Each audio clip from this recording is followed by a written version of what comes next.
It started with a letter, not a friendly one, either the kind typed in passive-aggressive italics, with just the right amount of legalese to sound threatening. Dear homeowner, it began, as if Karen, the self-appointed queen of the HOA, didn't already know my name. It has come to our attention that your vehicle does not meet the aesthetic standards of the community. Your car's age and condition violates Section 14A of the HOA agreement regarding property appearance. Please remove the vehicle within 72 hours to avoid penalties. My car? Too old? I had a perfectly reliable, well-maintained 1998 Toyota Land Cruiser. It wasn't a rust bucket, it wasn't an eyesore, and most importantly, it ran just fine.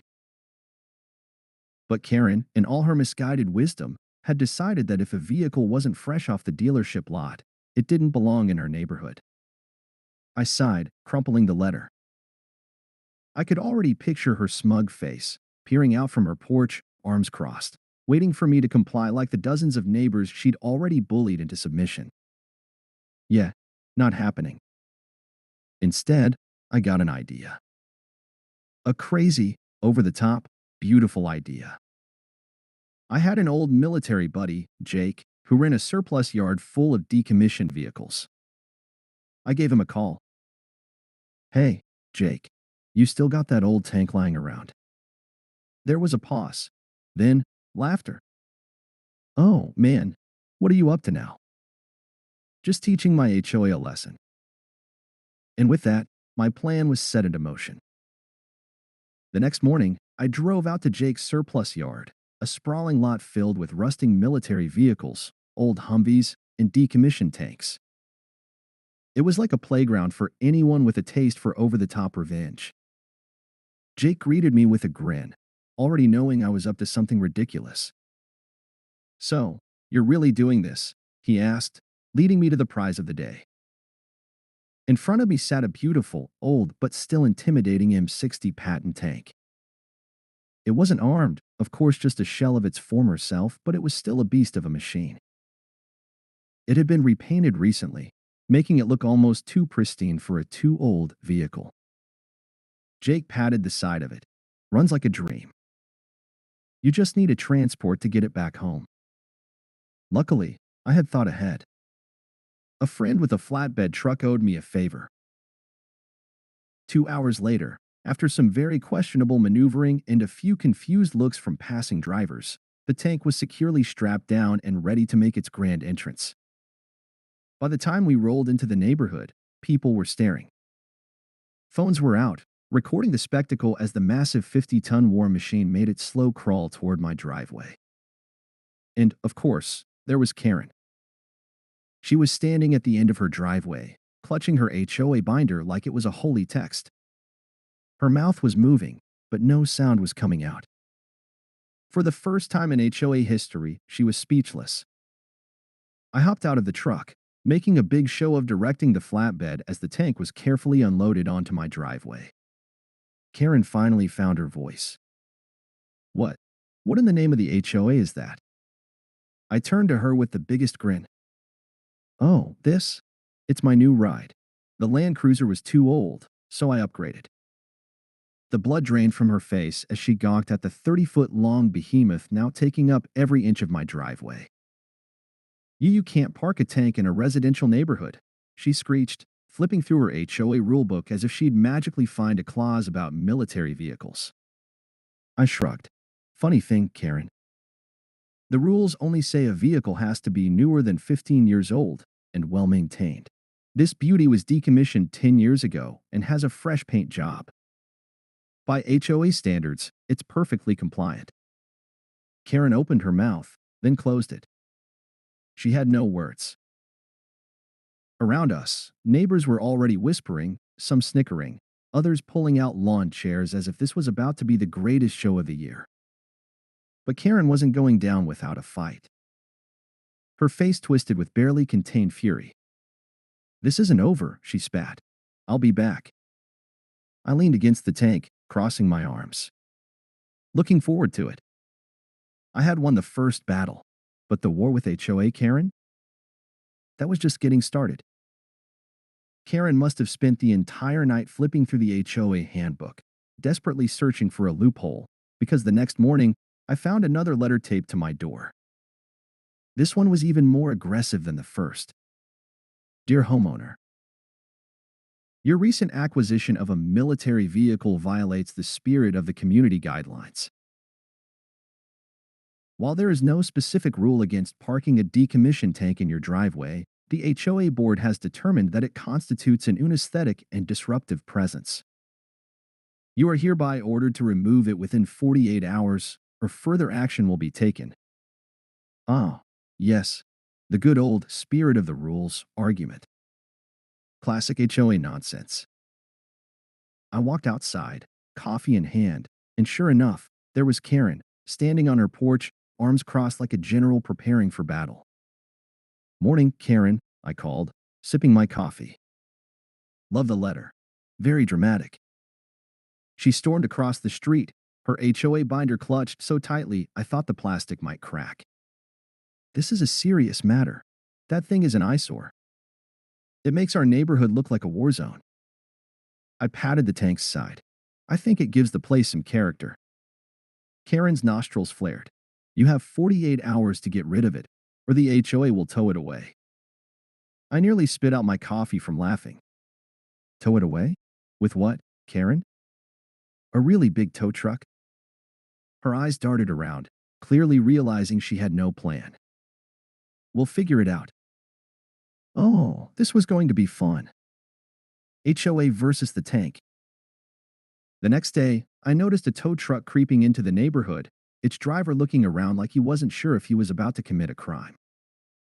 Karen stood on the sidewalk, barking orders like a tiny, furious dictator. The tow truck driver, a burly guy with a beard that looked older than some of the houses here, got out and scratched his head. This the vehicle I'm supposed to tow? He stared at the 50-ton steel monster in my driveway. Karen huffed. Yes, it's in violation of HOA policy. The driver let out a low whistle. Lady, I don't have a rig that can move that. You'd need, like, a military recovery vehicle for this. Karen's face turned the color of a sunburnt tomato. I don't care how you do it, just get it out of here. The tow truck driver turned to me. Buddy, you got the keys to this thing? I grinned. Sure do, but I'm not moving it. He laughed, shaking his head. Well, HOA lady, unless you got a government contract and a crane the size of a house, this ain't going anywhere. Karen made a strangled noise, like a kettle about to explode. This is not over, she shrieked before storming away. I leaned against the tank, watching her go. I sure hope not. Because I was just getting started. Karen was absolutely seething. The tow truck had failed, the HOA handbook had failed, and her threats were bouncing off me like Nerf darts against a battleship. So, naturally, she escalated.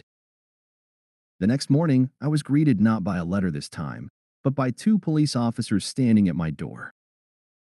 Karen was right behind them, arms folded, looking way too smug for my liking. One of the officers, a guy in his 50s with a graying mustache, cleared his throat. Sir, we've received a complaint about an unauthorized military vehicle on residential property. I barely held back a laugh. Let me guess Karen called you? Karen gasped, all fake innocence. I am merely concerned about the safety of the neighborhood. That thing is a public hazard. The officer sighed, clearly not thrilled to be here. Sir, do you have proof that this vehicle is legally owned and not operational? I grinned. Oh, I have more than proof. Give me a second. I disappeared inside, grabbed a fat stack of paperwork, and handed it over. Title? Registered. Decommissioning certificate? Signed by the federal government. HOA rules? Nowhere did it say tanks weren't allowed. The officer flipped through it, then sighed. Looks like he's in the clear, ma'am. Karen's face turned red. That can't be right. It violates the spirit of the rules. The younger officer, barely holding back a chuckle, raised an eyebrow. Ma'am, The spirit of the law isn't legally enforceable. Karen screeched. She whirled toward me. I'll sue you. I'll have this entire neighborhood up in arms against you. I crossed my arms. You mean the same neighbors who are currently setting up lawn chairs to watch this? Karen spun around and oh, it was glorious. Nearly the entire block had gathered outside, watching the drama unfold like it was a live reality show. Some had popcorn. A few even waved at me. Karen let out a growl, stomping her foot. This isn't over. She turned on her heel and stormed away. The officers exchanged glances before the older one turned to me. Well, I guess that settles that. The younger officer chuckled. Gotta admit, that's a pretty badass ride. I patted the tank. Gets great mileage, too. They laughed, shaking their heads before heading back to their cruiser. Karen was out of options. She had failed at the rulebook, failed at towing, and now failed at the law. But she still had one last, desperate move left. And I was ready for it. Karen was backed into a corner. The HOA handbook had failed. The tow truck had failed. Even the police had shut her down. So what did she do next? She went nuclear. The next evening, I came home to flashing red and blue lights. Fire trucks, more cops, and Karen standing in my yard, waving her arms like she had just saved the world. One of the firefighters approached me. Sir, we received a report of a hazardous, explosive vehicle on your property. I groaned. Of course. Karen marched up, practically bouncing with excitement. I told them all about it. That thing is a weapon of war. It could explode at any moment. It's a safety hazard, a threat to the entire neighborhood. The firefighter gave her a look. Ma'am, you do realize these tanks are decommissioned, right? There's no live ammo, no operational weapons. Karen wasn't listening. It needs to be removed immediately. Evacuate the block if necessary. The firefighter sighed and turned to me. Sir, mind if we check it out? Just to be thorough. I shrugged. Go for it. They inspected the entire tank. Took their time. Checked every hatch. Finally, the lead firefighter turned back to me and shook his head. Completely safe. No hazards. Just an overgrown lawn ornament. Karen's eyes bulged. That can't be right. It sits. It's perfectly legal, the firefighter interrupted. And, unless you have an actual emergency, you just wasted city resources. Karen froze. Then, one of the officers stepped forward. Actually, ma'am, we need to have a chat. She blinked. What? The officer pulled out a citation. Filing false emergency reports is a serious offense. Karen paled. But. Not to mention HOA harassment, targeted complaints, and misuse of community authority, the officer continued, flipping through a stack of paperwork. Turns out, we've had multiple reports of you abusing your position. And after today, we're officially investigating. The HOA president gasped. You can't do that. The officer didn't even flinch. Ma'am, you're coming with us for questioning. Click. The sound of handcuffs snapped around her wrists. Karen let out a full-body scream. No, you can't do this. I'm the HOA president. The crowd of neighbors cheered as the officers hauled her away. I leaned against my tank, watching the glorious downfall of Karen the Terrible. As they shoved her into the squad car, she screamed, "This isn't over." But for me, it was. And my tank, it was staying. Like and subscribe for more videos like this.